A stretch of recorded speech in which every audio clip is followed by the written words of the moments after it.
Prête? Dès qu'on aborde l'Apocalypse, on est en terrain compliqué. Parce que le texte n'est pas simple, d'une part, mais je pense que ce qui rend ça encore plus complexe, c'est toutes les interprétations diverses que le texte de l'Apocalypse a reçues au cours de l'histoire. Et la question du millénium qu'on retrouve dans Apocalypse 20 n'échappe pas à la difficulté d'interpréter l'Apocalypse. Il serait peut-être plus facile d'aborder ce livre-là dans un cours de théologie que dans une prédication, parce que là, il y a beaucoup de questions qu'on pourrait considérer qui ne sont pas nécessairement appropriées dans le cadre d'une prédication, qui se prêtent plus dans un cadre académique. Par exemple, les questions de méthode d'interprétation, qui ne pourra pas être abordée en profondeur du haut de la tribune. Alors, on ne pourra pas discuter des différentes écoles de pensée littéralistes ou symboliques, ou la notion des récapitulations qu'on retrouve dans l'Apocalypse. Où est-ce qu'on les retrouve, ces récapitulations? Les lectures futuristes.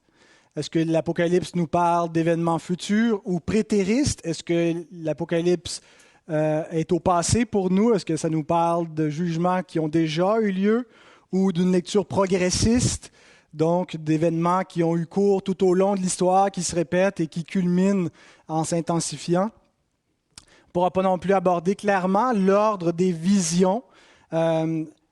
Il nous donne des visions dans un ordre, mais est-ce que ça représente une séquence chronologique qui s'accomplit, merci Roger, de manière, dans cette séquence-là dans l'histoire, ou est-ce que ce sont des cycles, des récapitulations thématiques qui se répètent dans les visions? Alors, ce sont des questions qu'on appelle d'herméneutique, des règles d'interprétation, et le fait qu'on ne peut pas les aborder pendant la prédication ou qu'on ne peut pas les aborder de manière approfondie ne veut pas dire que ce sont des questions qui sont sans importance, qui sont triviales et secondaires.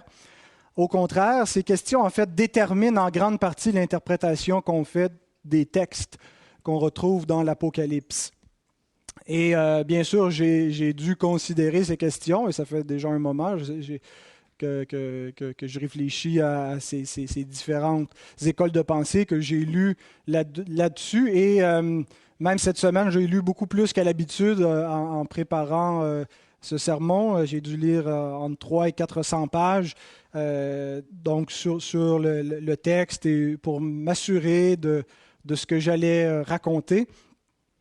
Alors, bien sûr, j'ai des présupposés, j'ai une opinion sur les questions que je vous ai mentionnées. Et probablement que les conclusions auxquelles je suis arrivé, qui vont vous être exposées dans ce message, vont soulever certaines questions dans votre esprit par rapport à d'autres enseignements que vous avez pu recevoir dans le passé, parce que, en tout cas, depuis que moi je prêche ici, je n'ai pas prêché souvent sur ce qu'on appelle l'eschatologie, les doctrines de la fin des temps, et sur l'Apocalypse non plus. Donc, peut-être que vous avez eu d'autres enseignements, ou même des enseignements contraires à celui qui vous sera présenté ce matin, où vous allez vous dire, alors si ce qu'il me dit, s'il me dit ceci, qu'est-ce qu'il en est de cela? Il y a peut-être donc des questions qui vont rester en suspens. On ne pourra pas faire une présentation complète de tout ce que la Bible nous dit sur l'eschatologie. Malheureusement, Roger, je ne donnerai pas de date ce matin. Donc, et tous les autres textes, les prophéties de Daniel, les 70 semaines de Daniel, les discours eschatologiques de Jésus, les passages qu'on retrouve dans les épîtres de Paul concernant Israël, ou les passages qu'on interprète généralement concernant l'enlèvement de l'Église. Alors, il y a peut-être beaucoup de choses qui vont rester en suspens. Et au fil des semaines, des mois, des années, j'espère que notre eschatologie va se placer ensemble. Mais j'aimerais néanmoins, avant de lire le texte et de rentrer dans la prédication plus proprement, donner quelques règles bien simples qui doivent être suivies lorsqu'on lit et qu'on interprète le livre de l'Apocalypse. Et c'est les règles que j'ai appliquées moi-même en préparant ma prédication. D'abord, nous n'allons pas lire le texte à partir d'un scénario eschatologique ou d'un scénario de la fin des temps déjà déterminé.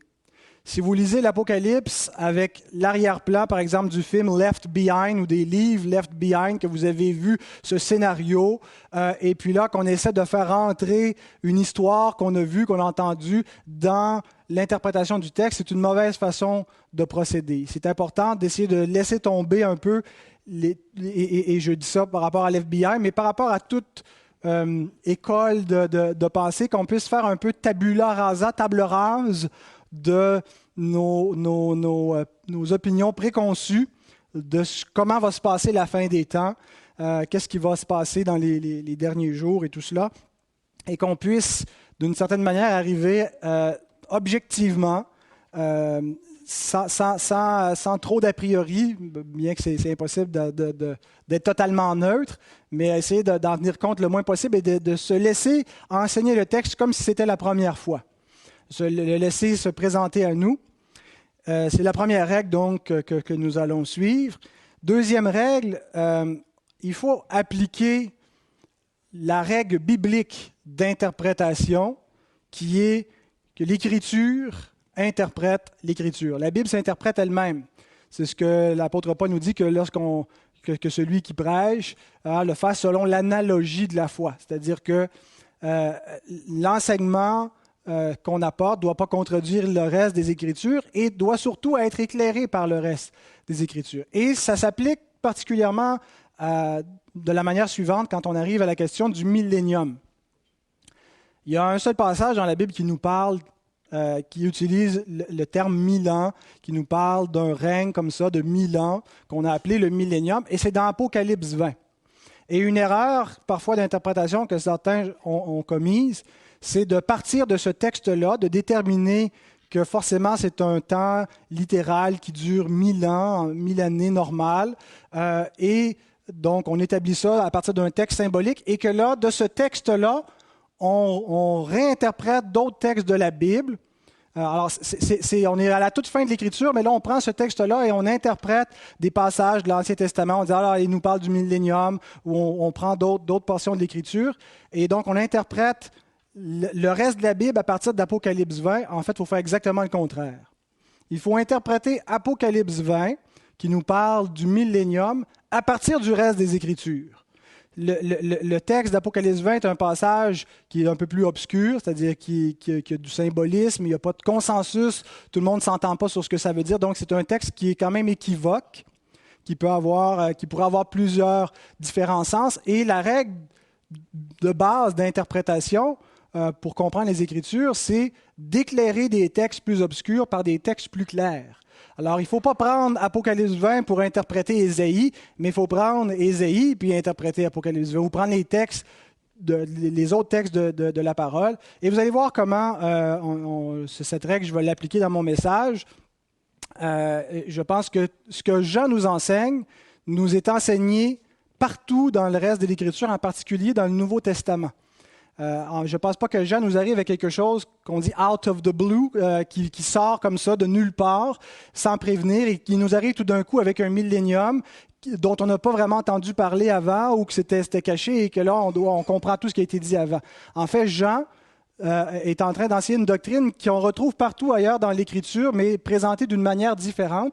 Et on va voir quand on compare ce texte de Jean avec d'autres textes du Nouveau Testament, comment le reste des Écritures interprète ce passage-là. Alors, l'Écriture interprète l'Écriture, et c'est la Bible elle-même qui nous dit de faire ça, qu'on doit éclairer la parole par la parole. Voilà.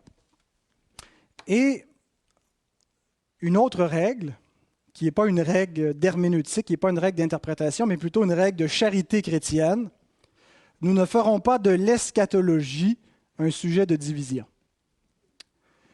C'est-à-dire qu'il n'est pas nécessaire d'avoir exactement la même opinion sur ces doctrines-là pour demeurer en communion ensemble. Que ce n'est pas une raison suffisante de quitter une assemblée ou de ne pas joindre une assemblée en raison de la position eschatologique d'un enseignant ou d'une assemblée. Dépendamment, bien sûr, il peut y avoir des points là, qui sont plus fondamentaux dans ce qui est dit, mais la portion de la théologie qu'on appelle l'eschatologie, donc les doctrines qui concernent la fin des temps, c'est la portion des doctrines chrétiennes où il y a le moins de consensus, où il y a le plus d'opinions diverses et variées dans toutes les gammes de chrétiens. Depuis toute l'histoire chrétienne, il n'y a jamais eu une seule compréhension, une unité parfaite de pensée. Quand on touche à la christologie, il y a une unité claire. Et si quelqu'un ne confesse pas la doctrine telle que les grands conciles chrétiens l'ont affirmée, on ne les considère même pas comme faisant partie du christianisme. Il n'en est pas ainsi quand on arrive aux doctrines de la fin des temps. Alors, il ne faut pas être dogmatique et il ne faut pas s'empêcher d'être en communion. Et non plus, il ne faut pas tomber dans le piège en se disant il y a tellement d'opinions diverses, on ne peut pas savoir, et tomber dans l'agnosticisme, dire on ne le sait pas, personne ne le sait, tout le monde pense qu'il le sait, personne ne le sait, on laisse ça de côté, on n'en parle pas. Le Seigneur nous a révélé l'Apocalypse parce qu'il y a des bénédictions pour notre âme dans ce livre, et je pense que nous serons édifiés et bénis ce matin par la parole du Seigneur et qu'on ne doit pas laisser de côté ces enseignements-là, même s'ils sont parfois difficiles, même s'il y a de la controverse, même s'il y a une pluralité d'opinions. On doit quand même chercher à se faire nous-mêmes une opinion, mais qu'elle soit basée sur la parole. Alors, je ne savais pas combien de messages j'allais faire sur ce thème-là, mais il m'est apparu clair en étudiant le passage du millénium, Apocalypse 20, 1 à 10, qu'il y avait vraiment 3 parties qui feront 3 messages. Les versets 1 à 3, on voit Satan enchaîné, et c'est le message de ce matin. Satan qui est enchaîné ou qui est lié, qui arrive au début du millénium. Ensuite, les versets 4 à 6, c'est le règne des saints, avec la première résurrection, qui a lieu tout au long du millénium. Donc, le début du millénium, Satan enchaîné, ensuite le règne des saints pendant le millénium. Et les versets 7 à 10, qui nous présentent l'Armageddon, qui est après le millénium, après que Satan soit délié pour un peu de temps. Alors, si le Seigneur le permet, j'aimerais qu'on voit dans cet ordre-là. Ce sera une série de 3 messages sur le millénium, Satan enchaîné, le règne des saints et l'Armageddon. Alors, dès qu'on parle de chronologie, le début, pendant, après le millénium, ça soulève la question du moment du millénium, quand est-ce que ça va avoir lieu. Je vous annonce d'entrée de scène ma position. Je crois que le millénium débute à la résurrection du Seigneur Jésus, et que ça se passe pendant toute la période de l'Église, où l'Église est clairement établie donc à l'établissement de la Nouvelle Alliance, et qui va jusqu'à son retour, jusqu'au retour du Seigneur. Et quelques livres suggérés, pour ceux qui voudraient aller plus loin. Je n'ai pas une longue liste de bibliographiques à vous suggérer. En français, je pense que William Hendrickson reste le meilleur. Beaucoup d'entre vous l'ont lu. C'est un commentaire sur l'Apocalypse, très synthétique, plus que vainqueur. Alors, si vous ne l'avez pas, je vous encourage à vous le procurer, à le lire. C'est très, très synthétique, mais c'est excellent, à mon avis. Sinon, qui dépasse le livre de l'Apocalypse, c'est en anglais, cependant. Ça vient de sortir. Sam Storms, Kingdom Come. Et je pense que c'est devenu, ça s'impose immédiatement comme autorité dans l'eschatologie. C'est un traitement beaucoup plus complet d'autres textes et pas seulement l'Apocalypse. Alors, ceux qui lisent l'anglais, il faut absolument vous procurer ce livre-là. C'est excellent. Donc, je vous ai annoncé la compréhension que j'ai très, très succinctement, que le millénium débute à la résurrection du Seigneur et se prolonge jusqu'à son retour sur terre. Je crois cependant que quelqu'un qui aurait une compréhension différente, c'est-à-dire qui croit que le millénium est pour le futur, qui ne croit pas que c'est une réalité qui est déjà débutée depuis la résurrection, et donc sans être d'accord avec ma position, sera quand même édifié par ce message. parce que les vérités qui vont être affirmées sont facilement reconnues comme étant des enseignements de la parole, comme étant vraies. Elle m'amène à la conclusion que j'ai déjà annoncée, que le millénium a commencé quand Christ est ressuscité et qu'il prend fin à son retour. Alors, quelqu'un pourrait être en désaccord avec ma conclusion, mais tout en étant d'accord avec les vérités qui seront présentées et qui me mènent à cette conclusion. Et donc, ces vérités, on va les voir sans plus tarder, mais d'abord, nous allons prier. Seigneur, nous voulons vraiment te bénir pour le privilège que nous avons. Quel privilège de pouvoir étudier ta parole, de pouvoir connaître les choses que tu as voulu révéler. Pouvoir être édifié par la vérité, Seigneur, de pouvoir ne pas être dans l'ignorance, dans les ténèbres, mais connaître la vérité pour être affranchi du mensonge, affranchi de nos fausses pensées et de nos inquiétudes, Seigneur, quant à ce qui concerne la fin, quant à ce qui concerne notre propre existence. Et je te prie ce matin, Père, que nos cœurs soient unis, que même si nous avons peut-être des opinions différentes sur certaines portions de ta parole, que nous puissions reconnaître tous ensemble l'Évangile dans ce qui sera dit, que nous puissions reconnaître la victoire du Seigneur Jésus parce qu'elle nous est décrite dans ta parole et que nous soyons tous encouragés de cela et édifiés, Seigneur, et que toute la gloire puisse te revenir. Répands ton esprit sur nous alors que ta parole est proclamée. Puisses-tu, Seigneur, utiliser ma bouche et me donner ton onction et que, Seigneur, tu fasses ton œuvre dans chacun de nos cœurs parce que nous en avons besoin. Amen. Alors, sans plus tarder, vous pouvez ouvrir la parole, ça doit être déjà fait. Apocalypse 20. Nous allons lire les 3 premiers versets, donc qui concernent le millénium.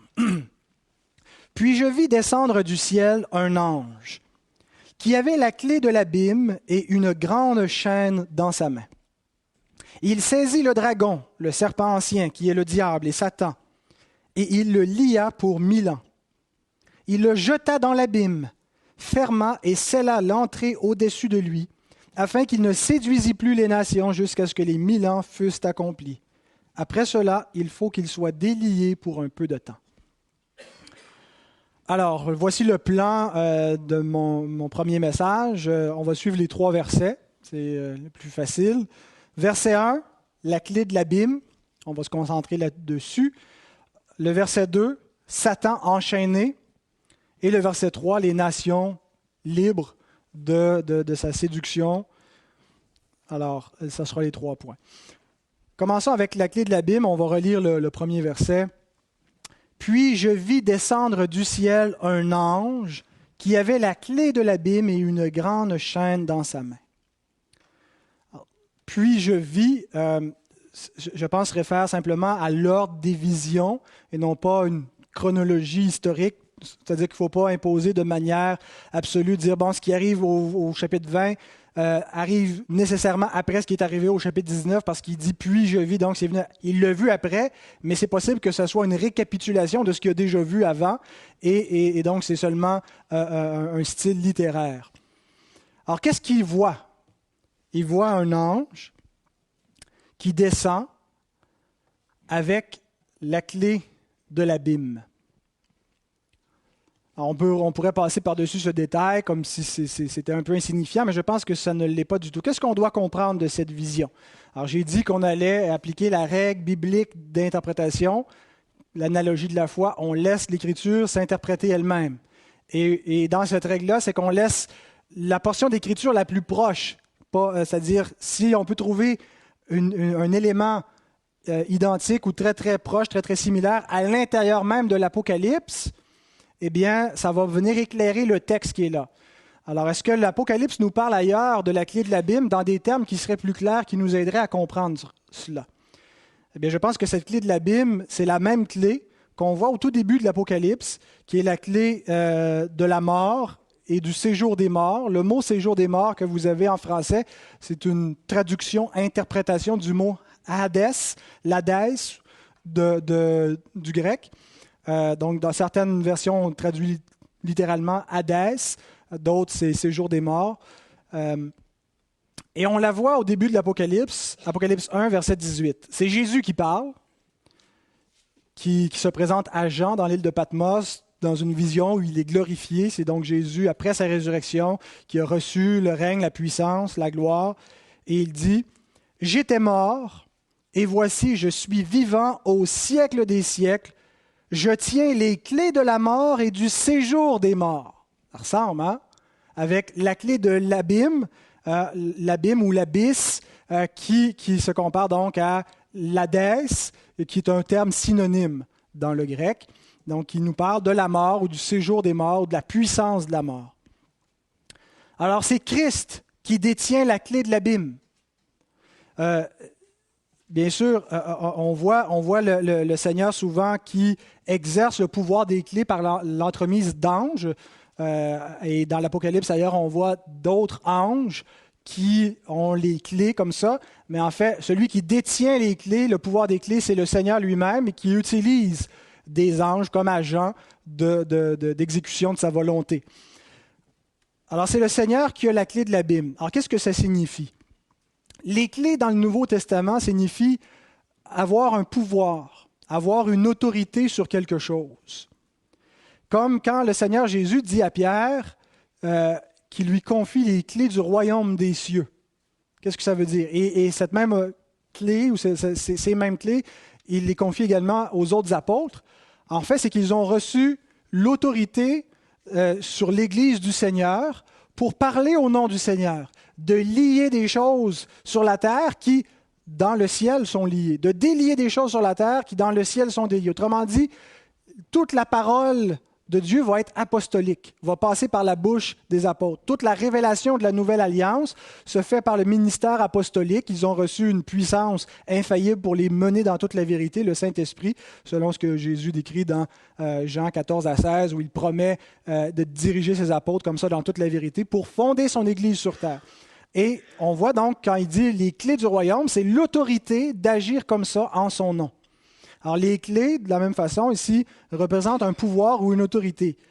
Christ détient le pouvoir sur la mort parce qu'il l'a vaincu. Il a vaincu la mort, mais encore plus, il détient le pouvoir sur celui qui avait la puissance de la mort. C'est qui?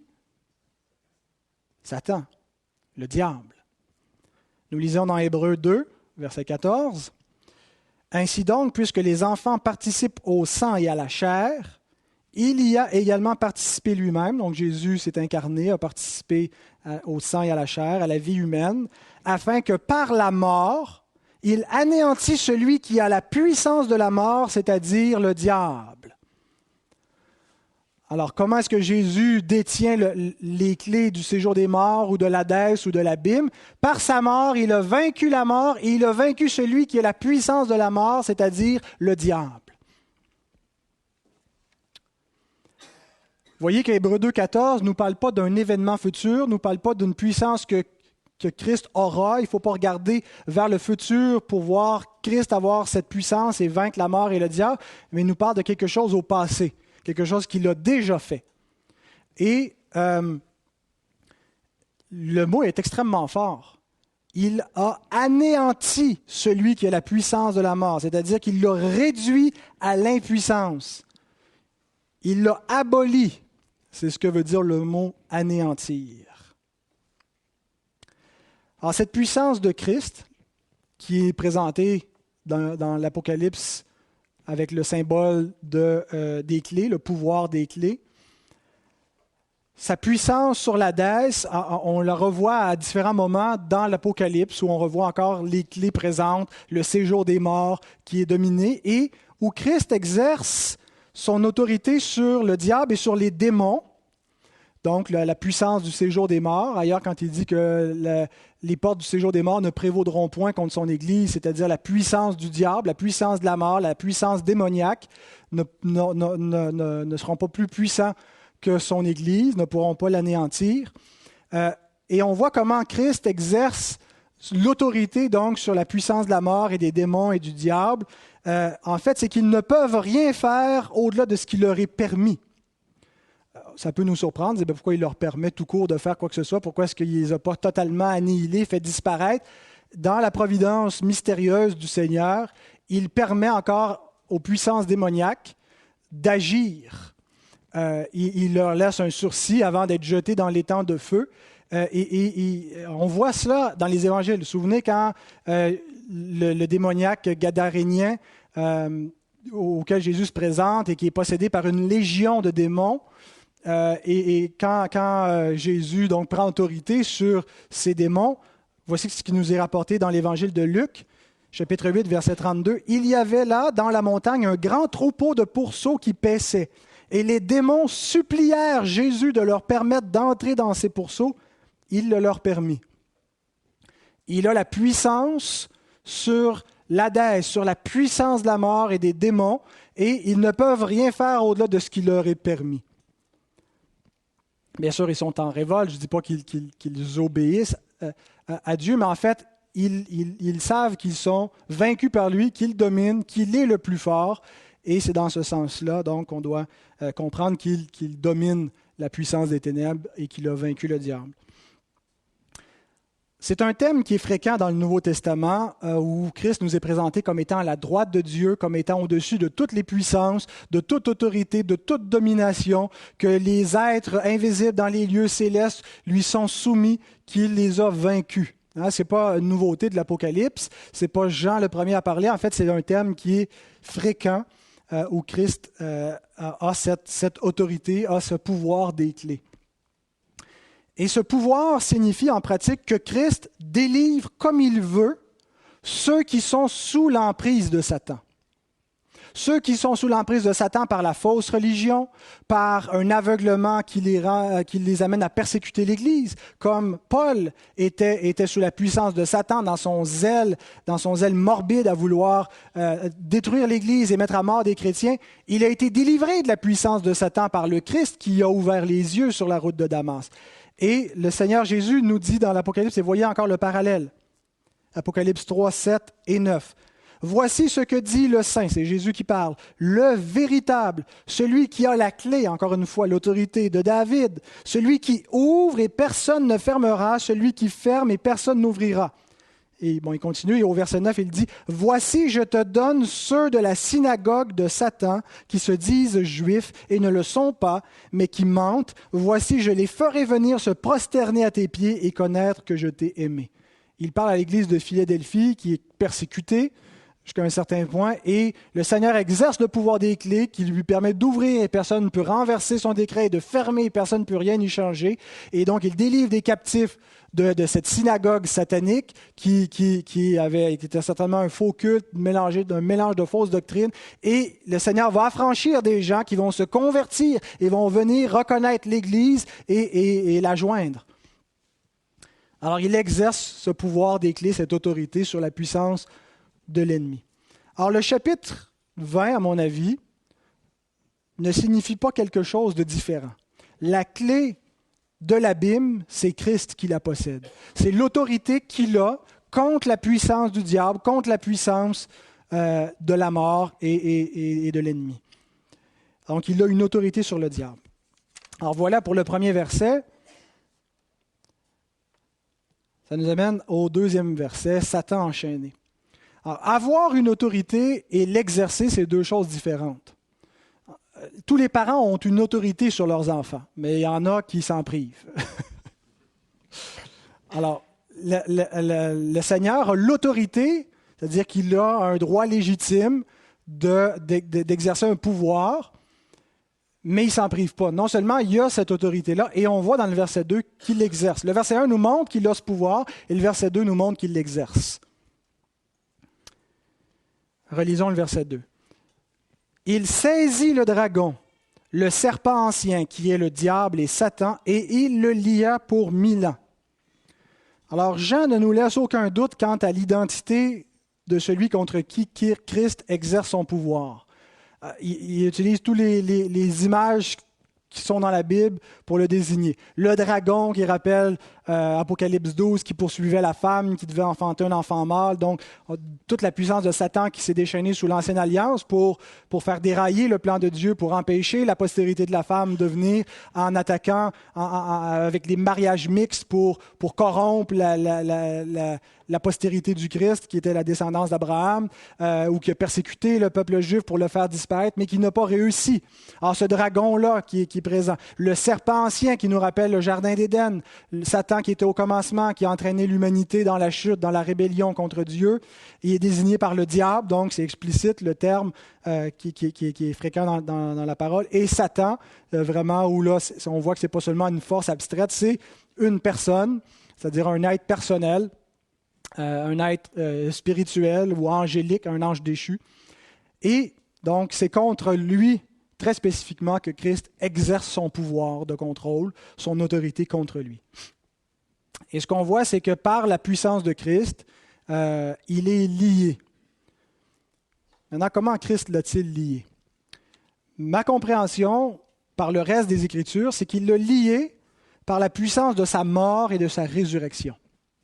Maintenant, certains considèrent que le verbe lier est peut-être trop fort pour exprimer ce que Christ a fait contre le diable, peu importe ce qu'il a fait contre lui, en mourant sur la croix et en ressuscitant.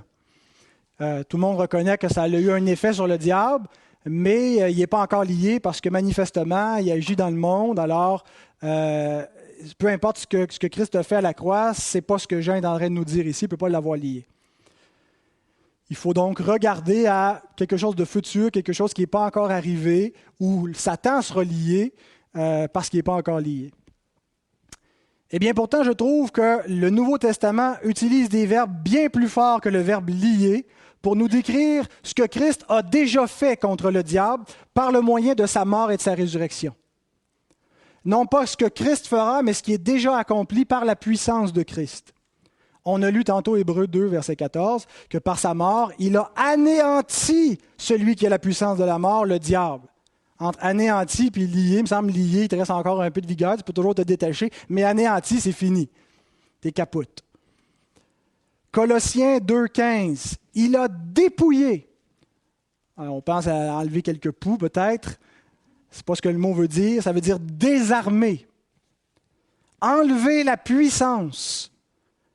Il a dépouillé, donc, il a enlevé la puissance des dominations et les autorités. Il les a livrées publiquement en spectacle, en triomphant d'elles par la croix. C'est déjà fait. C'est au passé. Jean 12, 31, c'est Jésus qui parle. Il lui-même déclare, « Maintenant a lieu le jugement de ce monde. Maintenant le prince de ce monde sera jeté dehors. » Ben, pourtant, il n'a pas été jeté dehors, il est encore là. Jésus dit, il sera jeté dehors. Et bien sûr, il se réfère à sa mort qu'il s'apprête à subir et qui, Christ comprend que c'est comme ça qu'il va défaire le diable, c'est comme ça qu'il va triompher de lui, qu'il va l'anéantir, qu'il va le jeter dehors.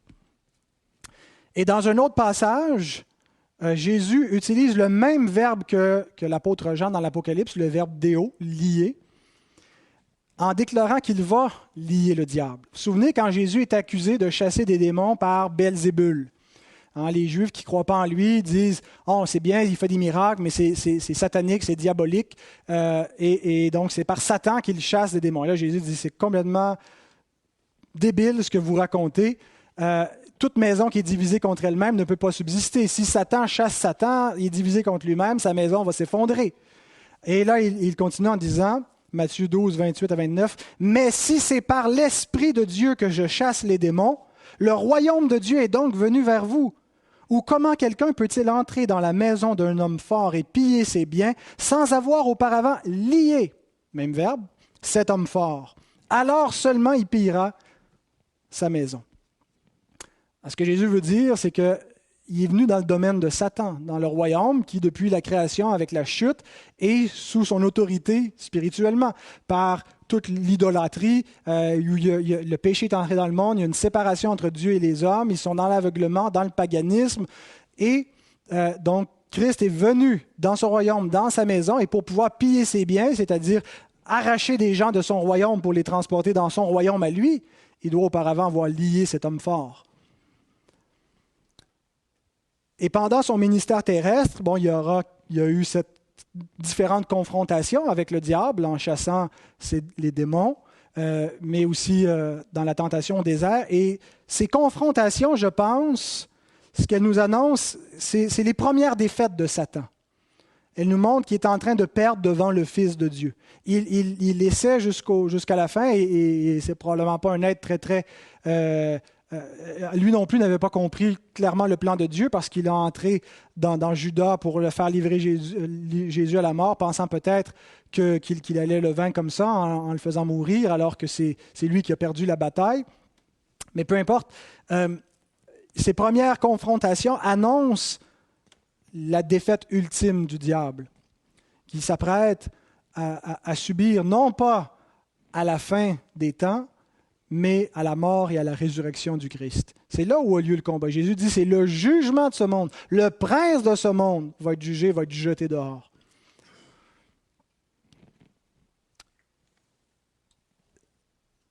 Ça annonçait en fait ce qui a été promis depuis le Jardin d'Éden, que la postérité de la femme écraserait la tête du serpent.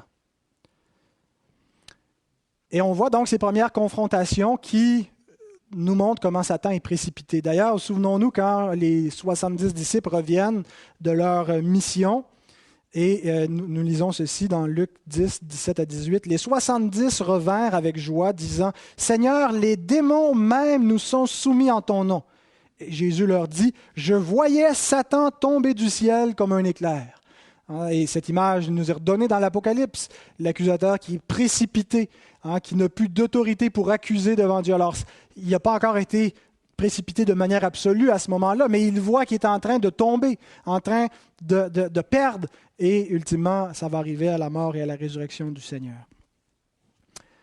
Alors, nous ne regardons pas vers le futur pour voir la victoire du Seigneur, pour voir Satan perdre, pour voir Jésus triompher. Nous n'attendons pas une autre bataille eschatologique finale. En fait, le triomphe a déjà eu lieu. La bataille a déjà eu lieu. La victoire est déjà acquise et la défaite totale de Satan, la destruction, il a déjà été anéanti. Alors, certains pourraient dire, oui, mais pourtant on le voit qu'il va être jeté dans les temps de feu. Il n'est pas encore jeté dans les temps de feu. Lorsqu'il sera jeté dans les temps de feu, ça ne sera pas une nouvelle défaite. Ça va être le plein effet de la même défaite. Il est déjà anéanti et le plein effet va se faire ressentir. De la même façon, lorsque nous entrerons dans la gloire, ce ne sera pas une nouvelle victoire, ce ne sera pas un autre salut, ça va être le plein effet du salut que nous possédons déjà. Christ règne. Les promesses qui ont été faites depuis Genèse 3, de rétablissement, de restauration, d'une nouvelle humanité, de la résurrection d'entre les morts, du Fils de David qui règne sur le trône, d'un règne de paix éternelle qui ne passera point, sont accomplis. Et si on ne comprend pas qu'ils sont accomplis, notre foi passe à côté d'une grande bénédiction. Ce salut et l'accomplissement de ces promesses, l'Écriture dit que Christ est le oui et le amen à toutes les promesses de Dieu, nous sont donnés sous la forme de l'espérance. Dieu nous a donné le Saint-Esprit, qui est un gage de notre espérance, c'est-à-dire une garantie que tout ce qu'on espère, la manifestation totale de la gloire, on ne l'espère pas en vain, et que c'est déjà accompli et qu'en Christ, il est dans cette gloire telle que promise, il est dans cette réalité, et que nous sommes dans cette réalité puisque nous sommes assis en Christ dans les lieux célestes. Mais dans la réalité dans laquelle nous vivons, nous le possédons sous la forme d'une espérance. Et c'est pourquoi l'Écriture dit, Hébreux 2, 8, « Tu as mis toutes choses sous ses pieds. » Donc le Christ règne, tout est sous ses pieds, il a reçu toute autorité telle que promis. On n'attend pas un millénium futur pour que le Christ puisse enfin régner sur ses ennemis et sur toutes choses. Tout a été mis sur ses pieds. En effet, en lui soumettant toutes choses, Dieu n'a rien laissé qui ne lui fût soumis. Cependant, nous ne voyons pas encore maintenant que toute chose lui soit soumise. Il s'agit d'un verset clé pour comprendre que c'est par la foi et non pas par les yeux que nous saisissons la victoire de Christ contre le diable, contre la mort, contre le péché et le règne de Christ sur toute chose. Nous sommes dans le monde qui appartient à notre Seigneur. Nous sommes les héritiers du Seigneur, ses co-héritiers. Et c'est lui le véritable gouvernement, le roi de l'univers. Il règne maintenant. Tout est à lui, tout est accompli. Quand il est mort, il n'a pas dit « tout est presque accompli », tout est accompli. Mais certains considèrent que malgré ce verset, que nous ne voyons pas encore que toute chose lui soit soumise, que c'est en espérance qu'on est sauvé, considèrent qu'il est impossible que Satan soit maintenant enchaîné. Pourquoi? Parce qu'on le voit qu'il est actif. On voit qu'il n'est pas enchaîné. On voit que même après la résurrection, il crée des difficultés aux apôtres. Il persécute l'Église. Il se déguise en ange de lumière. Pierre nous met en garde contre notre adversaire, le diable. Il dit qu'il est un lion qui rôde, qui rugit et qu'on doit être prudent, qui cherche des proies parmi nous à dévorer. Donc, il n'est pas lié s'il est un lion rugissant qui nous attaque. C'est pour plus tard. On regarde l'état du monde. On voit bien la puissance du péché. On voit bien que l'effet bénéfique de la résurrection et la victoire de Christ est très, très mince. On peut le voir dans l'Église et dans la vie des croyants, mais c'est tout. On regarde le monde et on dit qu'il est encore sous l'empire du diable comme il était. On voit la séduction, la destruction de Satan qui continue d'opérer. Alors, comment est-ce qu'on peut croire qu'il est enchaîné? C'est de la folie. Alors, pour toutes ces raisons, certains croient qu'il faut attendre quelque chose de futur lorsque le texte nous dit que Satan est enchaîné ou sera enchaîné. Et malgré que le reste du Nouveau Testament nous dit, non pas dans des termes symboliques, mais dans des termes didactiques, explicites, qu'il a été anéanti, désarmé, lié, jeté dehors, il ne peut pas être lié. Alors, ceci nous mène au troisième et dernier point, le verset 3, les nations libres. Alors, avant de répondre au problème qu'on vient de soulever, comment est-ce que Satan peut être enchaîné si tout va si mal et si le monde est encore sous cette séduction, relisons le verset 3.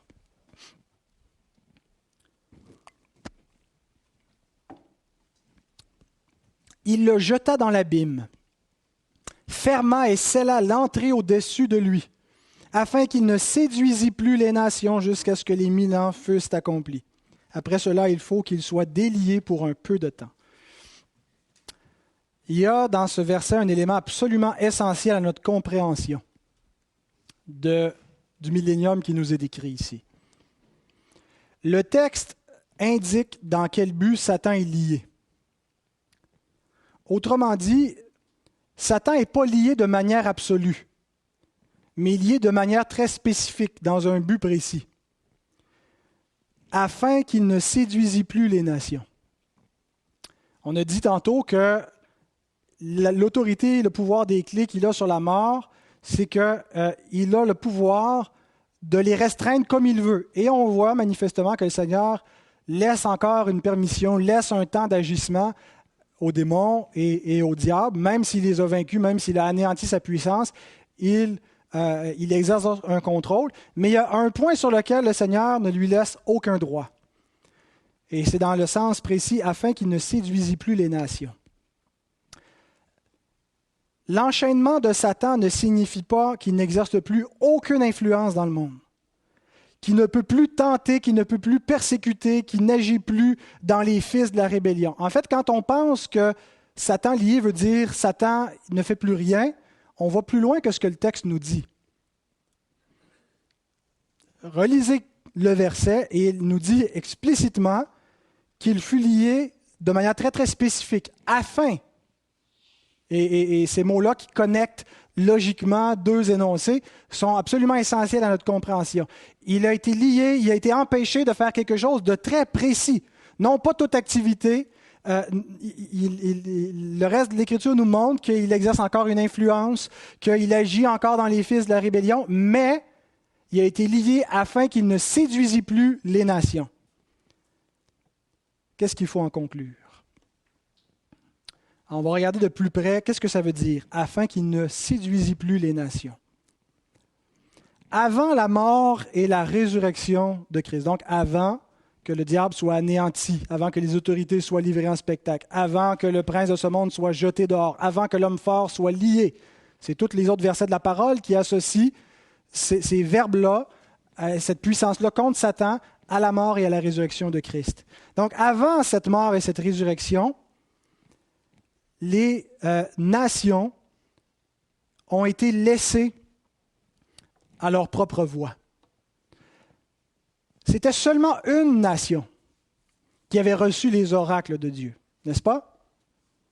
Israël a été choisi pour que par cette nation, Dieu donne ses oracles. Dieu a confié, autrement dit, sa parole, sa révélation à une seule nation. Et même à l'intérieur de cette nation, il n'y avait qu'un petit reste de croyants. Et ce qu'on voit partout dans l'Ancien Testament, ce n'est pas tout Israël qui est Israël. Ce ne sont pas tous les descendants d'Abraham qui sont véritablement la postérité d'Abraham. Mais que donc cette nation était remplie d'incroyants et d'idolâtrie et a imité les pratiques de toutes les nations. Et ça a été la prédication continuelle des prophètes de dénoncer cette mixité et ces péchés de la nation d'Israël. Mais Dieu s'est toujours conservé, si on veut, une église, un reste de croyants qui n'a pas fléchi les genoux devant Baal, qui est demeuré fidèle à l'Éternel, qui était conservé par la grâce de Dieu. Alors donc, toutes les nations sont laissées à leur propre voie. Une seule nation est choisie pour recevoir les oracles. Et même dans cette nation-là, il y a seulement un reste qui est éclairé, qui est véritablement croyant. Et Dieu a laissé les païens, donc les nations, suivre leur propre voie. L'Écriture nous dit cela dans Actes, chapitre 14, verset 16, lorsque Paul, dans son premier voyage missionnaire, passe par différentes villes, et je pense que c'était à Lystre, où il se trouve, lorsqu'il déclare aux païens, devant lesquels ils viennent faire un miracle, puis ils sont prêts à le reconnaître comme un Dieu venu du ciel et à lui offrir des sacrifices. Il leur dit de renoncer à cela et il commence à leur parler du vrai Dieu, le Dieu créateur. Et il dit, ce Dieu, dans les âges passés, a laissé toutes les nations suivre leur propre voie. Donc les païens ont été en quelque sorte abandonnés malgré la révélation générale de Dieu, sa création, qui témoignait de sa bonté, qui les rendait inexcusables, ce que nous dit Romains 1. Il les a quand même laissés à la seule lumière de leur conscience et de la création, qui ne les a pas empêchés de se vautrer dans l'idolâtrie, de changer la gloire du Créateur en mensonge, d'adorer la créature au lieu du Créateur. Et un des thèmes centraux du Nouveau Testament, c'est le revirement de cette situation, où Dieu ne laisse plus maintenant toutes les nations suivre leur propre voie, mais il les appelle toutes. L'entrée des païens, l'entrée des nations dans le plan de Dieu, c'est un des thèmes majeurs des Écritures du Nouveau Testament. C'était la mission d'Israël sous l'Ancienne Alliance d'être la lumière des nations, n'est-ce pas? Mais Israël a plutôt imité les nations que de garder les commandements de Dieu, n'a pas vraiment été une grande lumière. Et cette mission d'être la lumière des nations est transmise maintenant à l'Église, qui est la lumière du monde. Et donc, un thème qui révolutionne avec les premiers écrits du Nouveau Testament, c'est que Dieu n'a pas seulement aimé, n'a pas tant aimé Israël, la nation juive qui a donné son Fils exclusivement pour Israël, mais Dieu a tant aimé le monde. Dieu a tant aimé les nations. Dieu a tant aimé les païens. Dieu a tant aimé les incirconcis, les Grecs, les Romains, les gens même qui persécutent le peuple juif, qui a donné son Fils unique pour eux tous. Et pour le peuple, pour la nation juive aussi, mais pour toutes les nations. La grande commission que Jésus confie aux apôtres, puis aux disciples, puis au reste de l'Église, révolutionne totalement. C'est la commission missionnaire. Allez et faites de toutes les nations des disciples. Ce n'était pas du tout l'idée que les Juifs se faisaient de la mission messianique. Le Messie vient pour nous, vient nous délivrer, nous, vient nous gouverner, nous, vient nous rendre prospères, nous, par opposition aux autres nations. Mais maintenant, le Seigneur envoie ses disciples avec ce message et il dit c'est le message qui est pour tout le monde. Cette bonne nouvelle n'est pas seulement pour vous, vous l'attendiez en premier. C'est pour ça que l'Écriture fait une distinction. C'est pour le juif premièrement, puis pour le grec ensuite, mais c'est seulement une distinction chronologique. Parce que les Juifs premièrement attendaient le Messie, c'est pour ça qu'on voit les apôtres qui entrent premièrement dans les synagogues, mais ce n'est jamais à l'exclusion des gentils, des païens, des nations. Le message est pour eux. Et donc, dans la mission apostolique, on voit donc toujours ce pattern et comment elle est dirigée vers les nations, vers les païens. C'est vraiment même une nouveauté pour les apôtres. Ça a pris quelque chose, ça a pris une deuxième Pentecôte pour que Pierre comprenne cela, pour que Pierre comprenne que Dieu était même prêt à mettre son esprit dans des païens.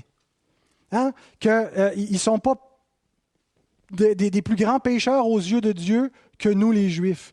Et que Dieu ne se sent pas... il ne voit pas ça comme une trop grande souillure, qu'il est prêt à accorder son Saint-Esprit à ceux qui croient en Christ et de purifier par la grâce, par la foi, leur cœur. Et donc, il y a eu des tensions à cause de tout ça. Hein, est-ce que les païens doivent devenir des Juifs? Il faut qu'ils soient circoncis, qu'ils observent tous les commandements. Et non, c'est l'entrée libre et gratuite dans le plan de Dieu. Et c'est un thème donc, qui revient souvent dans les Épîtres également, c'est l'entrée des païens. Alors peut-être pour nous, ça nous paraît banal, parce qu'on vit après 2000 ans de tradition chrétienne où c'est clairement les païens qui forment la majorité de l'Église, du peuple de Dieu sous la Nouvelle Alliance, et ça nous paraît une évidence que pourquoi Dieu aurait laissé les païens de côté. Eh bien, c'est pourtant un des principaux accomplissements des promesses divines. C'est quelque chose qui est vraiment révolutionnaire par rapport à l'Ancien Testament et qui est une progression claire dans le plan de Dieu, l'entrée des nations. Paul en parle en Éphésiens comme d'un mystère qui était caché pendant les autres générations, que Dieu avait parlé que les païens entreraient, mais qui n'était pas encore accompli, qui était pour les temps de la fin. Et les temps de la fin, c'est à la résurrection du Christ, c'est la résurrection des morts qui commence. Et donc, il montre que c'est par révélation qu'il y a eu connaissance de ce mystère. Alors, avant d'être appelées à entrer dans le salut, les nations étaient captives sous la séduction de Satan. Laissées à elles-mêmes, elles servaient de faux dieux, des dieux qui par nature ne l'étaient pas. Elles étaient dans les ténèbres, dans la noirceur, et donc elles servaient de faux dieux et étaient sous la captivité du diable. Et c'est précisément en lien avec sa victoire contre Satan que Christ annonce que les nations seront appelées. Tantôt, on a lu Jean 12, 31. On va le relire, mais avec le verset 32 cette fois. « Maintenant a lieu le jugement de ce monde, maintenant le prince de ce monde sera jeté dehors. Et moi, quand j'aurai été élevé de la terre, j'attirerai tous les hommes à moi. » L'appel de toutes les nations, de tous les hommes de la terre. Remarquez le parallèle avec Apocalypse 20. Il va lier le diable afin qu'il ne séduisit plus les nations. Hein, il l'a lié par sa mort et sa résurrection, et une fois qu'il a fait ça, il appelle les nations à venir à lui. Il les affranchit du pouvoir de séduction du diable. Avec la grande commission. La commission, c'était quoi que le Seigneur a dit? C'est d'aller appeler les nations, aller appeler tous les hommes à devenir disciples. Il a aussi donné un pouvoir, le Seigneur. Luc 10, 19. « Voici, je vous ai donné le pouvoir de marcher sur les serpents et les scorpions et sur toute la puissance de l'ennemi, et rien ne pourra vous nuire. » J'espère qu'on voit le parallèle avec ce qui nous est présenté dans Apocalypse 20. Et si on ne le voit pas, le passage que je m'apprête à lire est encore plus flagrant. Lorsque Paul nous décrit, lorsqu'il a à se défendre devant les gouverneurs, devant Félix, devant le roi Agrippa, et qu'il va parler de sa conversion et comment le Seigneur, Jésus l'a appelé, voici ce que Jésus lui a dit, que Paul nous rapporte.